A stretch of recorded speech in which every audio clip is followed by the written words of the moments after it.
할렐루야. 지금 시간은 알레디아 채널에서 운영하고 있는 10분 만나 시간입니다. 지난 주간에는 우리가 로마서 3장 말씀을 통해서 함께 은혜를 나눴고요. 이번 시간은 우리가 로마서 4장 말씀을 통해서 함께 은혜를 나누기를 원합니다.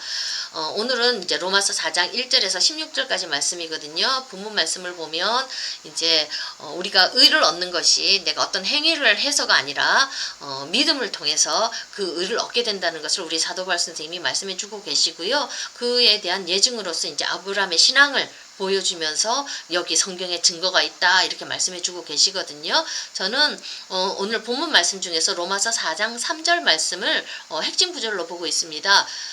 읽어보면요. 성경이 무엇을 말하느냐? 아브라함이 하나님을 믿음에 그것이 그에게 의로 여겨진 바 되었느니라 이렇게 말씀해 주고 계시거든요. 자, 아브라함이 의를 얻은 것은 하나님을 믿을 때였지 어떤 율법이나 할례를 하기 전에 먼저 그렇게 하나님께서 의로 칭해줬다 이렇게 말씀해 주고 있거든요. 자, 그 증거가 어딨냐면 창세기 15장에 나옵니다. 창세기 15장 보면 이때쯤 됐어도 아브라함은 지금 자식이 없어서 많이 절망한 상태거든요. 몸은 늙어 있는데 자식은 없으니까 많이 절망하고 포기해서 이제는 아브라함이 뭐라고 그랬냐면 자신의 종 엘리에셀을 후계자로 삼으려고 합니다. 그랬더니 하나님께서 아니다. 나는 네 씨에서 난 아이를 통해서 내가 약속의 자손을 이루어 나갈 거라고 이렇게 말씀을 하고 계시거든요. 지금 절망하고 힘들어서 포기했는데 하나님은 다시 아니다. 네 씨에서 자손 줄 거다 이렇게 말씀해 주셨는데 이 말씀을 듣고 우리 창세기 15장 6절 보면 아브라함이 여호와를 믿으니 여호와께서 이를 그의 의로 여기셨다는 말씀이 나옵니다. 자, 이런 한참 기막힌 이 절망 속에서 아브라함이 하나님의 말씀을 듣고 이제는 하나님을 믿는 거예요. 그랬더니 그 믿음을 보시고 하나님께서 너 의롭다 이렇게 칭의를 해주시거든요. 근데 이런 칭의를 받는 사건 한참 뒤에야 할례 사건이 나옵니다. 아브라함 99세 때 하나님이 또 나타나셔서요. 창세기 17장 17절 보면 너희 중 남자는 다 할례를 받으라. 이것이 나와 너희와 너희 후손 사이에 지킬 언약이니라 이렇게 말씀해 주고 계시거든요. 그러니까 할례 사건 이전에 아브라함의 믿음을 보시고 하나님께서 의로 칭해 주시는 사건이 나온다는 얘기거든요. 이것을 증거로 우리가 의롭다 함을 얻는 것은 어떤 행위를 통해서가 아니라 믿음을 통해서 되는 거라고 우리 사도 바울 선생님이 논중해 주고 계시거든요. 자, 우리 인간의 행위를 통해서 우리가 의를 얻느냐 구원을 얻느냐 아니면 하나님의 약속을 말씀을 믿는 그 믿음을 통해서 의를 얻느냐 이것은 종교생활에서 우리 신앙생활에서 아주 중요한 갈등의 요소입니다. 우리 보통 인간들은 이건 우리 인간의 본성을 거스르는 사건이에요. 왜 그러냐면 우리는 내 노력으로 살고 싶고 내 의지로 살고 싶어 하는 것이 우리의 본성이기 때문에 그래요. 그 노력과 노력을 통해서 내가 어떤 뭔가를 이루기를 원하는 것이 우리의 본성인데 그거 하지 말고 너 노력하지 말고 나약함 속에서 무력함 속에서 그 속에 머물러 있어. 그냥 내가 주는 구원을 믿음으로 너는 받아들여. 이 상태로 들어가는 것 우리는 지금 예수를 믿기 때문에 너무나 쉽지만은 인간의 본성적으로는 이게 참 어려워요. 왜 그러냐면요. 노력을 통해서 뭔가를 얻는 게 너무나 쉬운데 왜 그러냐면 먼저 정신심리적인 면에서 한번 살펴보겠습니다. 인간은 엄마 몸에서 출생하는 순간 정신세계, 마음세계에 구멍이 생겨요. 결혈라고 그러거든요. 이 구멍이 아주 무서워요. 이 구멍을 바라본다는 것은 이 결혈을 바라본다는 것은 나의 무력함을 바라보는 것이기 때문에 너무나 무서워서 이 결혈을 메우기 위해서 인간은 욕망을 추구해요. 거기서부터 욕망이 나오거든요. 그러니까 뭔가를 이걸 메우기 위해서 가리기 위해서 노력한다는 거예요. 그래서 돈도 추구하고 명예도 추구하고 권력도 추구하고 지식도 추구하면서 이 구멍을 나약함을 가려버리려고 그러거든요. 이건 우리 성경에서도 나와 있습니다.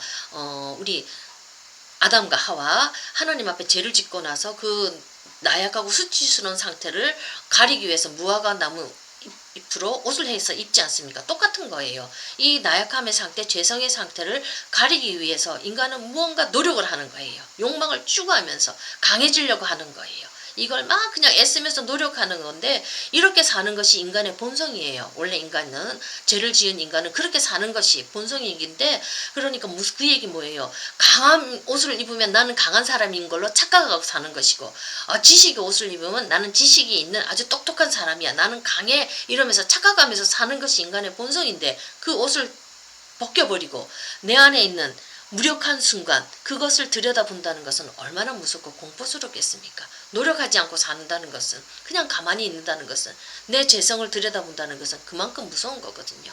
자, 이것은 그래서 안 보려고 해요. 인간은 노력을 하려고 하는 게 인간의 본성이지, 노력하지 않는 그 상태, 죄성이 있는 그 상태에 있는다는 자체는 인간은 너무나 안 하려고 해요. 무서워서 피하려고 하는 거거든요. 자, 이것은 노력하게 만드는 것은, 자기 노력을 하게 만드는 것은 문화적인 면에서도 또 나와요.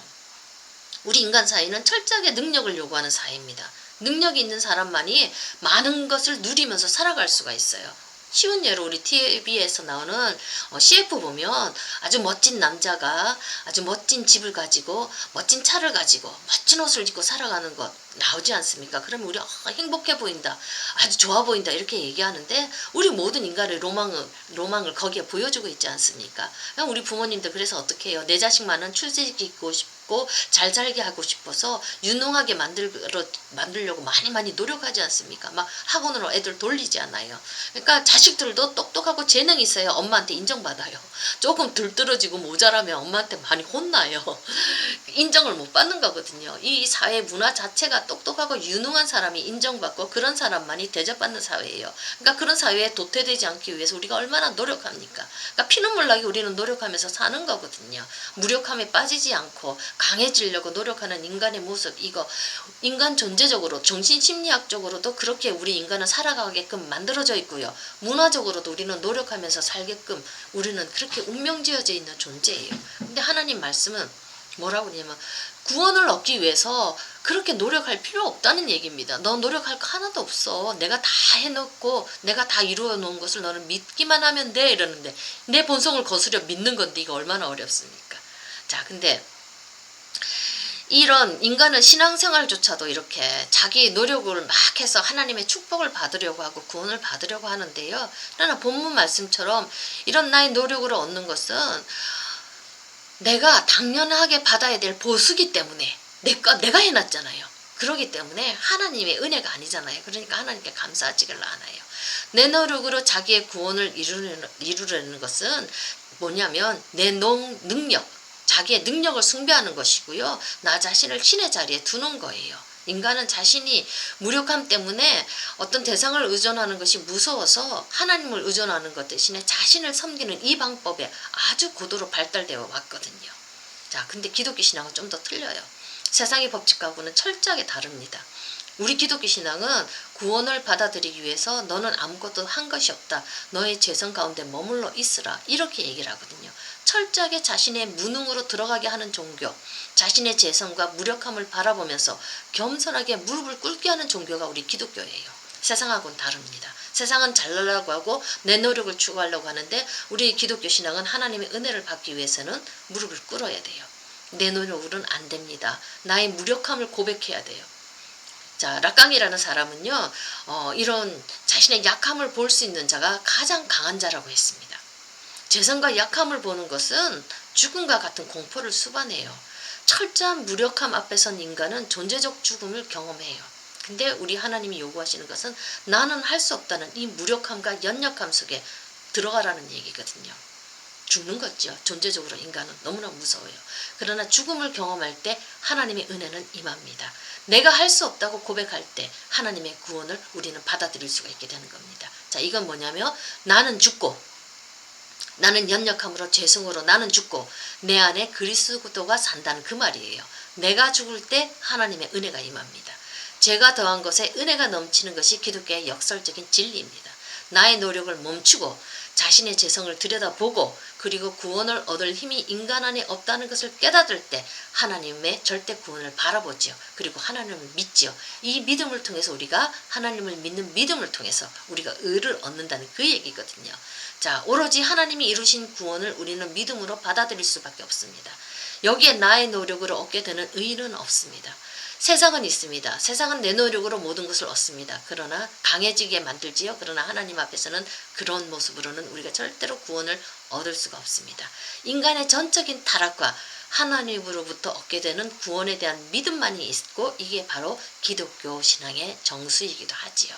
자, 여기서 오늘 본문 말씀을 통해서는 우리 인간의 노력, 세상은 인간의 노력으로 살아가고 강해질 것을 요구하지만 우리 하나님은 철저하게 내 재성으로 들어가고 나의 나약함과 무능함으로 들어가서 하나님의 구원을 겸손하게 받아들이는 것, 그것을 원하시고 그렇게 그런 구원을 주시는 하나님을 믿을 때 그 은혜가 우리 속에 흘러 넘치게 될 줄로 믿습니다. 오늘 말씀 여기까지 하겠습니다. 감사합니다.